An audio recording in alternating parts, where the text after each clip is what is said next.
spouse in India and bring them back here. Clearly, we are making an impact, folks, and it's sizable. It's so sizable, in fact, that we were more than 4 times the total rate of change of the U.S. population outside of our ethnic group.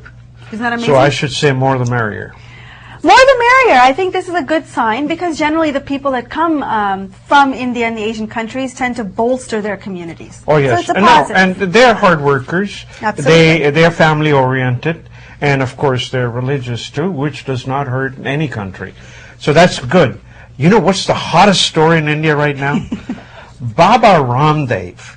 He's in a hunger strike in Delhi. He was in Delhi. And you know, government decided to break it up. And they threw gas canisters and the others, tear gas, in that tent. And Baba Ramdev felt that he was going to be killed. So he put on a woman's dress and left. And you know what? He says he was like Shivaji. You know, Shivaji was one of the people who said, I'll come back to fight another day.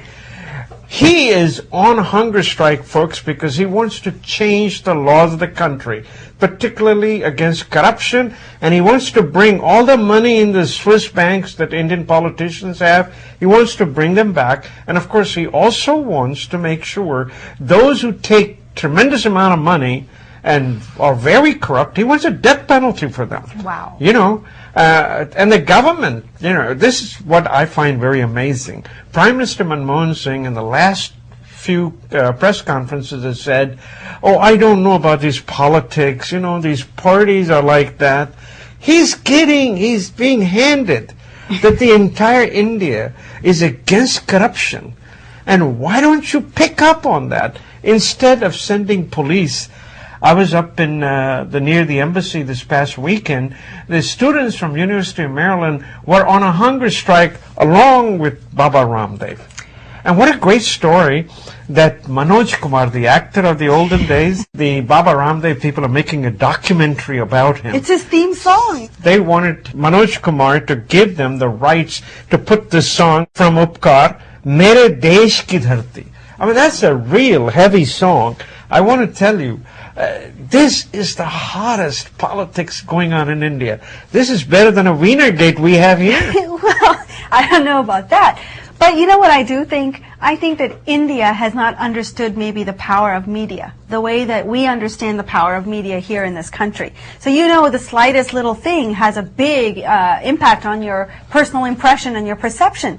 In India, I think the government is taking a big risk by underestimating the viral nature of things like this. As you said, there are people here in this country who are protesting the corruption in India by doing the same hunger strikes. Why? Because the news has gotten out. And if the government in India is foolish enough to try to stop it, stem it, and use these kind of tactics, the same result that happened here in the 60s, where the media captured it and then displayed it to the world, and the world reacted, that is a really likely circumstance for the Indian government. Ramlila grounds is a Tahir Square. You know, in Delhi, by the way, folks, they did have the permit, but they had a permit to have a yoga service, and they turned it into a fast for life. Until you change this law. He's still on fast. He's got a lot of folks that are with him. Amazing story. You know, I mean, I look at it and I hope they get it. I hope it gets covered get it. in the mainstream media. That's what it really needs. If you're still having visa problems from the Indian embassy, don't feel alone.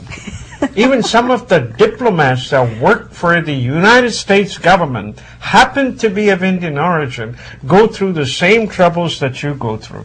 But I love this letter to the editorial in India abroad. His name is HSA Narayana. And what he's saying is, you got a problem with the Indian embassy? Why are you going to the Indian embassy? You are not an Indian citizen. You are an American citizen. Go to the State Department.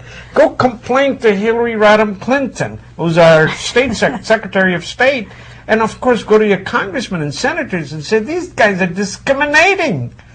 I mean, how can anybody in their right mind think that a 20-year-old Indian passport, somehow I can travel to India with it?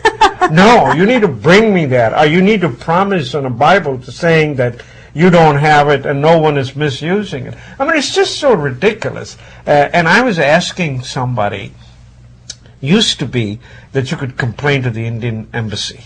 But today, Indian embassy doesn't have the power that it used to have in the olden days.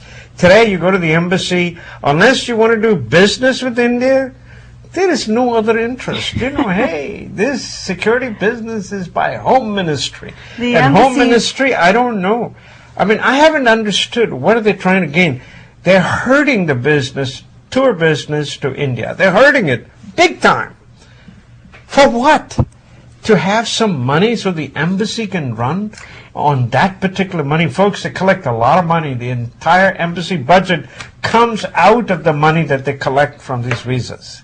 It's short-sighted thinking, in my opinion, because there's so much more investment potential that's there if you just loosened up a little bit. Make it user-friendly. Indian Americans with United States passport are not going to come in and rob you or something. Yeah, there have been cases, there have been bad people, but that is because someone missed on the security side. And you'll always have thieves. Every country has thieves. You can't but that punish doesn't mean everyone for the mistakes of a few. Yeah, there you go. You said it right. Folks, everyone knows Ratan Tata, and his reputation speaks for himself. He's a character which is really honest, upfront. So he made a statement in a speech up in England, which has got Mr. Ambani up in stitches, talking about Mr. Ambani's billion-dollar residence. It makes me wonder why someone would do that. That is what revolutions are made of. The person who lives in there should be concerned about what he sees around him and ask himself, can he make a difference? If he's not, then it is sad, because the country needs people to allocate some of their enormous wealth to finding ways of mitigating the hardship that people have. You know, you can't argue with that. That's a pretty bold statement, but he's not too far off from how people feel when they hear about a house that costs so much that you could feed a small army of people. That's true. He says the widening gap between the rich and poor. We are doing so little about the disparity, we are allowing it to be there and wishing it away. And then, of course, his spokesperson said it was all taken out of context. But this was the greatest dig that I enjoyed against Ambani's. Well, folks, if you're familiar with the world of technology, then you already know the big announcement that Apple is making because it's coming out with a new technology that is going to greatly simplify how we listen to music. Now, of course, they did this with the iPad and the iPhone and the iPod. They revolutionized everything. And this is the first time, actually, since 2006 that Steve Jobs actually showed up at the developer conference. This is a huge developer conference, and of course, he is a star attraction. And this year, he unveiled the iCloud.